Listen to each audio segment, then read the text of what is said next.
I don't know about you guys, but I've personally noticed a trend in the people that I know, from friends and family to just random, old coworkers or whatever the case is. I've noticed that oftentimes women go into the hospital expecting to have a vaginal birth and come out with a C-section. If you're listening to this and that was your experience, hey girl, hey. Because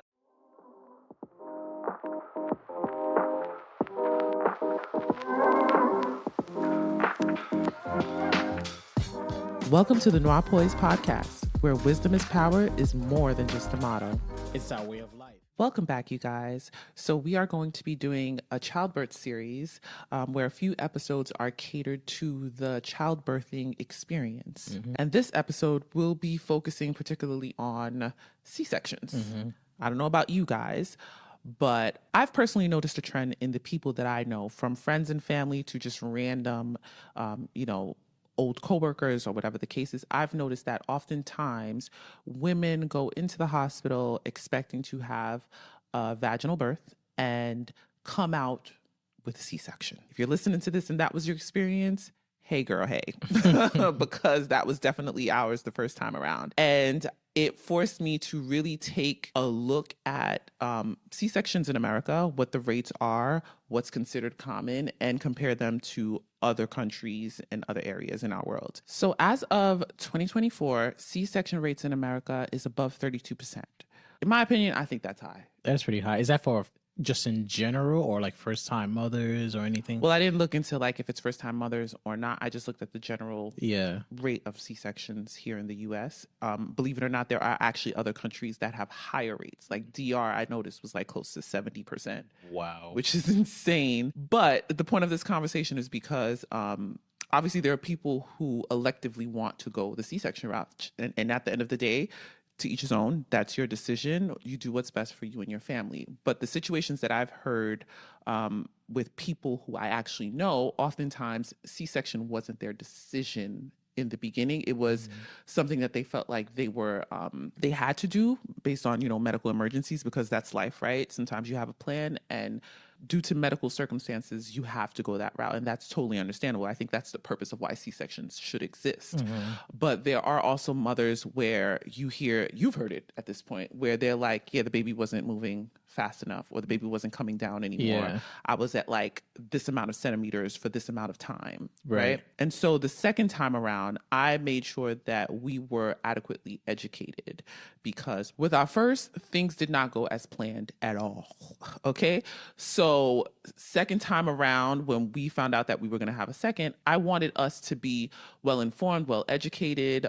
Nonetheless, we're not physicians, we didn't go to med school, but there is information out there that you can attain that can prepare you for the experience and prepare you to vocalize what it is that you want, vocalize what it is that you see fit for your experience in the hospital. But I have a question, and I'm asking this, I sort of know the answer, but I'm just thinking back in time when I first started thinking about C-sections and natural birth. Why is C-sections being pushed? Why is that a negative thing in your opinion? Okay, so many reasons, but I don't think it's the safest route. Surgery is never safer. You're cutting layers and layers of a woman. That's never going to be safer, in my opinion, than doing it the way that God intended our bodies to do it. Yeah. Nonetheless, there are women who are out there who have a medical history where C-sections are necessary, and that's completely understandable. It's not to those people, but it's to the women who go in completely healthy,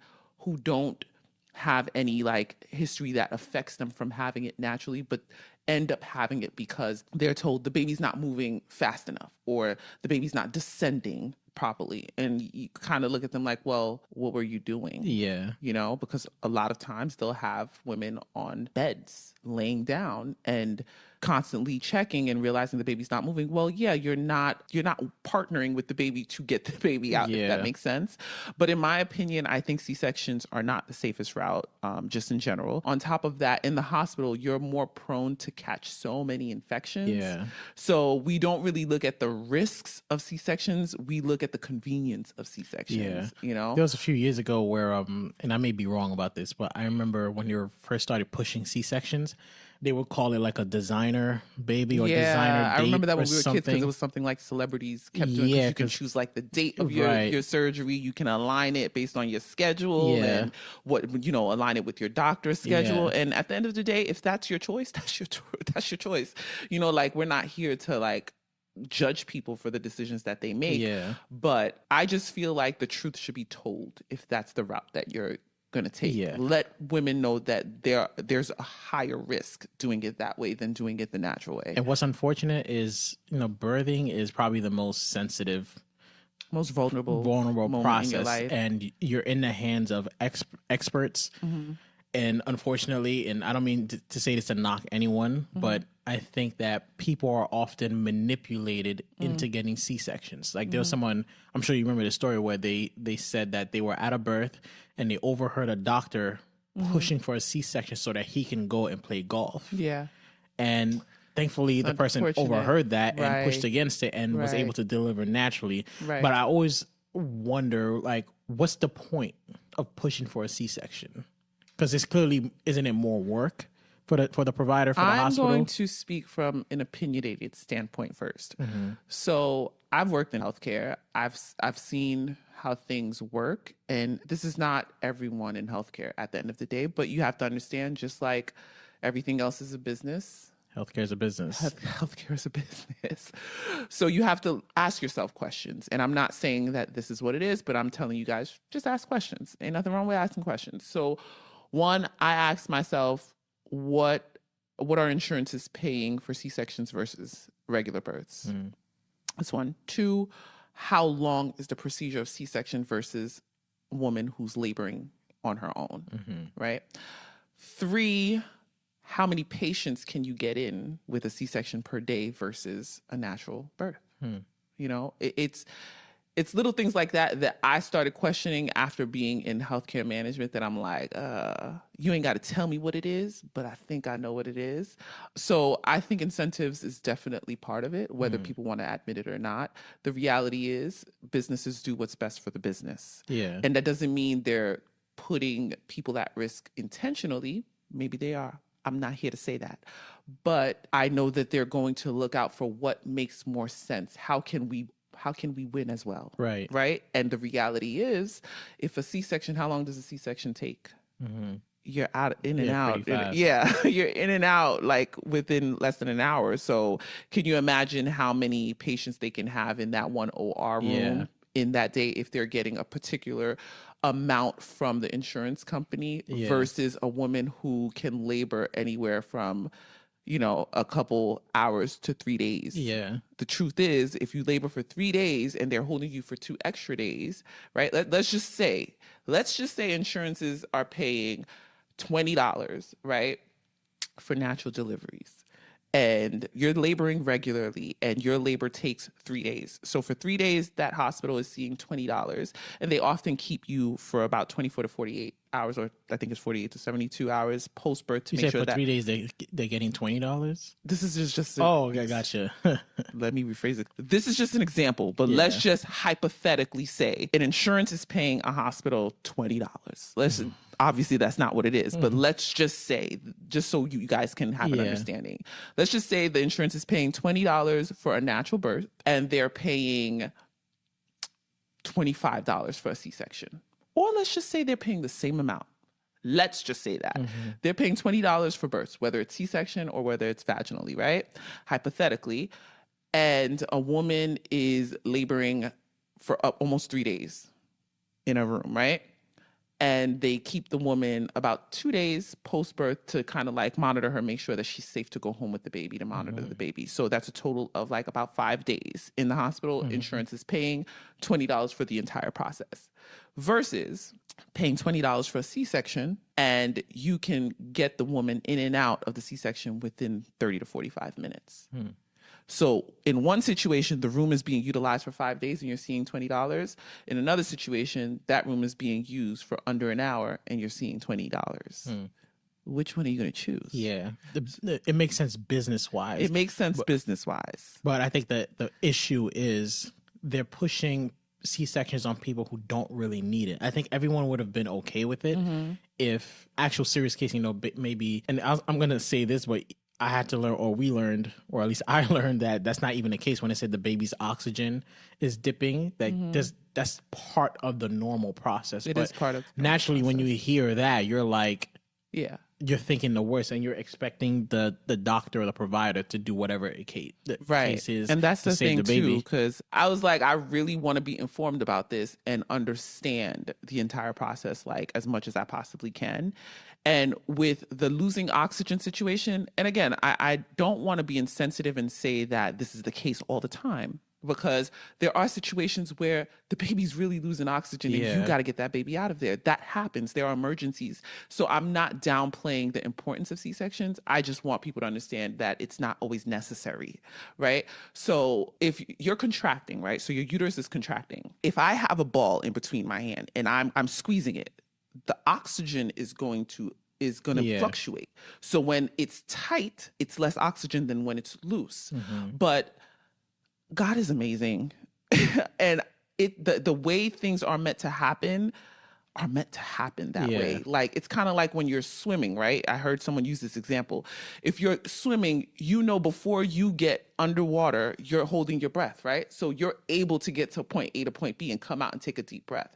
So God is so amazing that the way the body is designed and the way babies actually help you throughout the process, by the time you're ready to labor, the baby has had practice, that back and forth, because you're laboring for so long that the baby's like, oh, I know what it is. We're doing it. It's happening. You know what I mean? So it's a natural part of birthing. Yeah. Realistically. So God is amazing in that way. And to also add to it, the monitor that's used, the electric fetal monitoring, EFM is what I call it. But the monitor that's used during birth is not 100% accurate all the times. There are times that it's not reading accurately throughout the entire process. So you have to consider that too, and a whole bunch of other things. But all in all, we are not properly informed, in my opinion, about the childbirthing process and the risks of C-section. C-section is something that is obviously, it's needed in certain situations, when it's medically needed. If the mom's life is in danger, the baby's life is in danger, that's what we should have it for. But we've come to a point of utilizing it for convenience, is what it feels like. When you hear different women's stories, you realize that it didn't sound like it was necessary. Yeah. And nonetheless, I know some women are like, I'm tired of these pains, so get this baby out of me. And hey, listen, sis, I hear you. So it really depends on the woman in the situation. Yeah, and to me, that's besides the fact, because C-sections, yes, they are needed in emergent situations. But my problem is the manipulation aspect. Like you mentioned that the C-section rate now is like over 32%. But, and we're going to post a link. That's in America, though. That's not for the entire globe. But we're going to post a link to everything I'm about to say now, so you don't think that we're making it up. But in 1965, it was at 4.5%. So that's a 611% increase in C-sections. And when you see a increase in number like that, you got to question it's artificial. Yeah. Because everything natural is slow. Yeah. It progresses. It builds on each other. Right. But then I found some other things. Like there was an NPR study in California and Texas that showed that doctors or expecting mothers who are doctors are 10% less likely to get C-sections because they push back. This is from another study. 44% of providers prefer C-sections for timing and convenience. So going in there already, you know that there's a 44% chance that your provider's looking at you, because they can and have saying, you in and out. I would rather do this than let nature takes its course, right? And then a lot of providers refuse VBACs. So because a provider refuses VBAC, which is vaginal birth after C-section, you're 90% more likely to get another C-section if you already had a C-section. And that's my issue. That's my issue, because I understand that every situation is different. Every woman's decision is different. But I don't think women are realizing that once you have that first C-section, it creates a destiny for you almost. And I'm not going to say 100%, because you can inform yourself about certain things and have a different story. By the grace of God, that was our story, because we informed ourselves the second time around and we were like, yeah, we know what it is. We're going in educated. Right. So that's the point of this series, is to educate our listeners. And again, it's not to place judgment. It's not to, make you change your mind about what you want for yourself. It's just to make sure that you are aware of what the situation is and then make a decision for yourself. So that's why I have a passion now to make sure that like people know what's up, because you have one C-section, it kind of predicts how you're going to have the rest of your children unless you fight back. And who wants to fight when they're in labor? Yeah. That's really what it was. It's like, who wants to have to deal with that emotional stress when you're already in the most vulnerable stage of your life? Like, this is the most vulnerable you'll ever be. This is the most sacred moment that you'll ever experience. You know what I mean? Like, you have to defend yourself. You have to defend what you want for yourself. And I can't even blame the doctors all the time, because most of them are just doing their job. Yeah.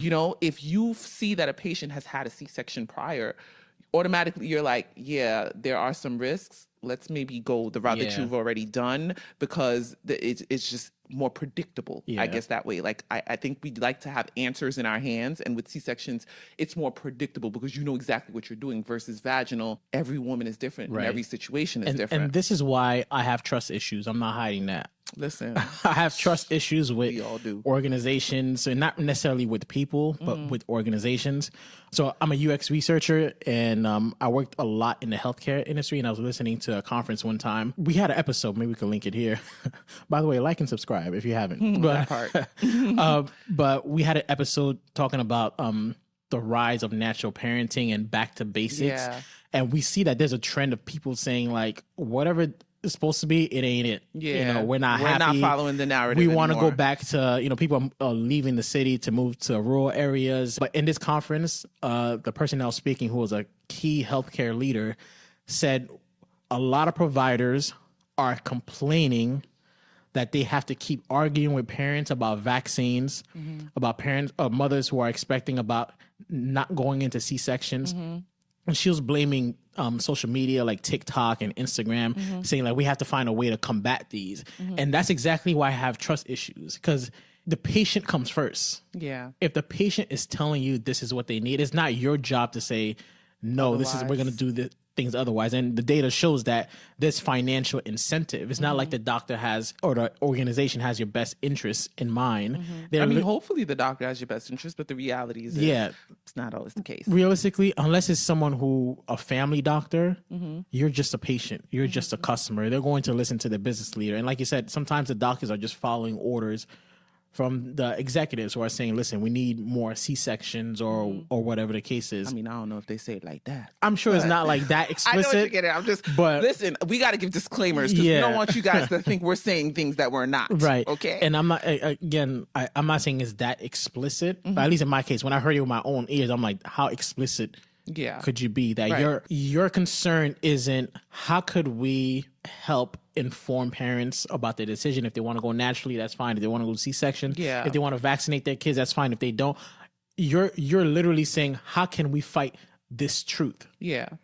And that's my problem. But a question for you is, someone may be listening to this and thinking like, yeah, it's unfortunate, C-sections, that they're pushing C-sections or whatever the case is. So what, as long as the baby's healthy, and we hear that all the time, as long as you're healthy. Thank God I came out alive, the baby's healthy, it happened for a reason. That is nonsense. That is the bigger picture, but the way I see it, and this is what kind of really frustrates me, when you mess up the natural order of things, there's always going to be consequences to it.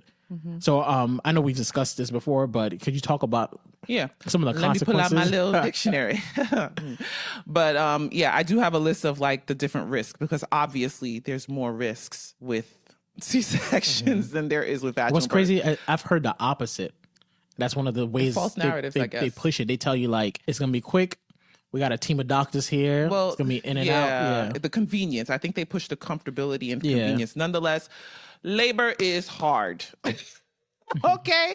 I'm not here to tell a woman push it naturally unless that's something you want to push for and go for, because you got to be willing to do it. It's a mental and emotional and spiritual process. You have to be mentally and spiritually prepared to go through that and get through that without giving in and giving up, to be honest with you. I've said this before, but shout out to all the mothers. Like, I've gained a whole new perspective, respect for mothers. Shout out to the mamas, Yeah. yes. So there are risks with both sides. There are risks with vaginal births. There are risks with C-sections, right? Vaginal birth, the difference is it's something that your body is meant to go through. Your body is created to do this. So while there are risks, the risks can be more controlled, if that makes sense. My opinion, because if you, for whatever reason, like tearing, right? That's a common thing that women going through tearing. That can happen in different ways, different angles, whatever. But what I've learned is positioning is important. And that's something else that we have to talk about, maybe in a different episode. But positioning during childbirth is important. We've been conditioned now to think that we should be laying on our backs. And if you look at nature, Google right now, any other mammal on this earth, no one's on their back but us, okay? There is no animal that has a uterus that is pushing out a baby that is laying on their backs. And we are the only ones. So positioning already is a problem, because when you have a woman laying on her back, not only is she not helping with the descending process of the baby, but you're risking more tears. And they said that It's just what it the is. whole back thing started laying on your back so it could be easier for the provider, right? Yes. Once again. Yes, I mean, there's a lot of history behind it, and we'll try to tag as much articles as we can to this episode, but there's a lot of history behind it. So there are going to be risks with vaginal birth, but the risks that comes with a C-section, it's major surgery, not just surgery, but major surgery. You're literally cutting layers into that woman's body versus the vaginal. Yeah, you may have tearing, but that can be monitored. So let's go through the risks of C-sections, because I think this is something that should lead conversations with women, and most women will probably be like, yeah, nah, forget it.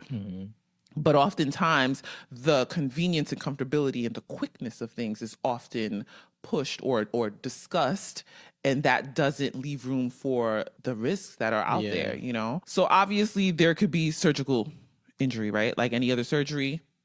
It's humans. The doctors are humans. Humans make mistakes. It happens. So there's the chance of that. There's also the chance of it happening to the baby. There's been, you know, it's rare, they say, but there's times where the baby is accidentally cut, you know? Yeah, but it's not something that happens commonly. I'm sure they have techniques that kind of like prevents it in most cases, but the reality is you're cutting into where the baby is. So anything can happen.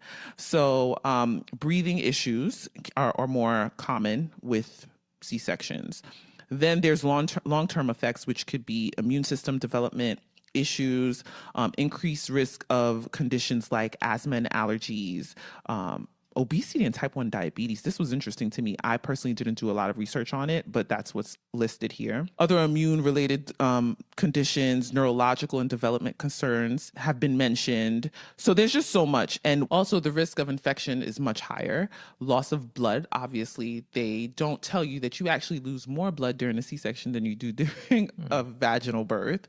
Blood clotting, injury to the bladder or the bowel. Your uterine wall obviously weakens, because think of anything that you cut. If you keep cutting at a particular location, the skin becomes weaker and weaker and weaker. So oftentimes it almost feels like you're limited when you have a C-section, because they're not going to perform. Let's say you want 6 kids, they're not going to perform 6 C-sections on you. So once you're a C-section patient, it kind of limits how many children you want to have. Again, all things are possible through God, but these are just like the realities, right? The average. And then of course there's the risk from general anesthesia if you're taking general anesthesia. So there are many risks with C-sections, and that's not to mention the just standard ones like more pain. It's more painful afterwards, having a C-section. The recovery. The recovery, yeah, it's more painful, the recovery, and just, I mean, everyone's pain tolerance is different, but I feel like it's more painful from my experience with the C-section than it is vaginal birth. Nonetheless, with vaginal birth, you may have tearing and stuff that causes pain, but ultimately you heal quicker than you would with a C-section, because it's major surgery. Like with a C-section, you can't cough, you can't sneeze. You out here clenching a pillow for weeks trying to, you know, get a sneeze or a cough out or blowing your nose. It's so difficult. So there are risks, not just any risk, but major risks. Like now I'm learning how C-section babies tend to have more health issues down the line. That's something that I'm researching now, that I'm like, yo, it's insane. But it just goes to show that when you go against what God has designed, the consequences are always going to be more extreme than going the natural, the route that he intended it to be, you know? And again, medical situations, it's needed, obviously, go for it. But we're talking about the people who ended up going for it because they weren't well informed They were about manipulated. You keep, I guess. Listen, if is. he using the word manipulated, but I just want to Yeah. be sensitive to people's experiences, because I'm trying to think of a woman who may be watching this, who did go through the situation, and she's, you know, she believes in her process. She believed in what happened to her. Yeah. And she's listening to me, and like, you know, I'm trying to be sensitive to that. It's a sensitive topic. I don't know how else to explain it. It is a sensitive topic, but the reason why I'm not shying away from using the word manipulation is I think sometimes things like that need to be called out. Because again, you're putting your trust on an expert, and you're finding out that there is a chance that that expert was telling you half truths or focusing on one side of it. Good point. During both birthing experiences, if I was in the room alone, specifically for both of them, honestly, there would have been a good chance that I would have been easily manipulated. Not that I wasn't well informed, but when you're in the situation and someone is using fear, you know, I just want to make sure you're okay, the baby's okay, Right? You know, and it sucks, or it angers me that when I think back and I realize that there's a lot of things that were said and done. That could have been Was said and done, and not just worded differently, but it was said and done with the intentions of, I'm going to convince you, I'm going to sell you a C-section. And that's my problem. When you have a provider trying to sell you on something, not because it's better for you, but because maybe there's more financial incentives. I'll post this link too, where some doctors even receive more money. Yeah, that's true. Literally, you get paid more, maybe a few $100s more, or whatever the case is, if you can get someone to do a C-section. Yeah. And that's why I use the word manipulation. Yeah, I agree. But just so, because I know now things are changing actively with insurance companies. That's something that I've heard multiple physicians tell me, is that insurances are now kind of like changing things up because mortality rate is insane during childbirth, specifically for Black women. C-section rates are too high. So they're adjusting the way that they provide incentives in order to get things to change around. I mean, we'll see, but this is what I'm told. This is not something that I researched myself. So take it with a grain of salt. But I know in the past that definitely was the case. But now I'm finding that they're not, according to the physicians who told me, they're not paying the same amount anymore for C-sections versus vaginal birth. But and I wouldn't be surprised if that's why C-section rates are slowly decreasing. The past few years, I think the point for me is, don't just trust someone because they're an expert. You know, don't be afraid to push back and find a provider. I know it's difficult, but find a provider, a doula, a midwife who's going to put you first. Yeah. Because when you get into that practice, you know, you're just 1 in 1,000 patients or 1 in 100 patients. And that's the thing. Like, you hope that people are very compassionate about the situation and they really want to care for you and they care about your well-being. I'm sure there are medical professionals out there who are that way. But the reality is there also are some of them that aren't. And to them, this is their 9 to 5. This is how they feed their family. So they're just operating on a routine structure every day, and they don't have that compassion for you. So similar to what we said in a previous episode, is finding the right person to partner with, finding the right person that will respect your wishes even when they don't agree with them, because you can have certain desires.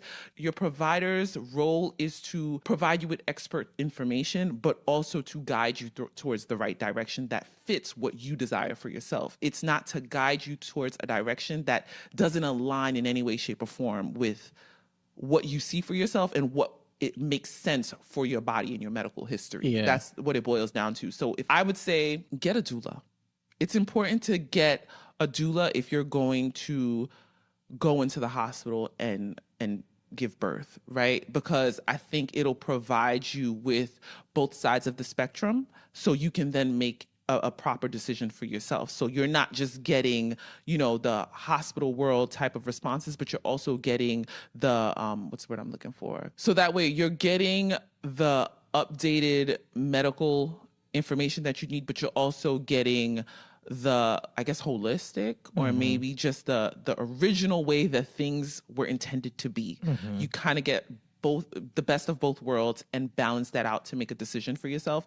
But I think oftentimes the women who go in and end up with a C-section is because they don't have anyone there to kind of inform them and educate them of what it is. They put their trust entirely in the health system and into their doctors. And to me, that's always an issue when you're putting your entire trust into one source. No one is God. So there's no reason why you should put your trust into one source. You can have faith in them providing you the information you need, but not to the point where you neglect your own knowledge or neglect your own abilities to critically think. That's what it boils down to me. And the fact that we're having children predominantly in hospitals nowadays is insane, because midwifery has always been the way to begin with.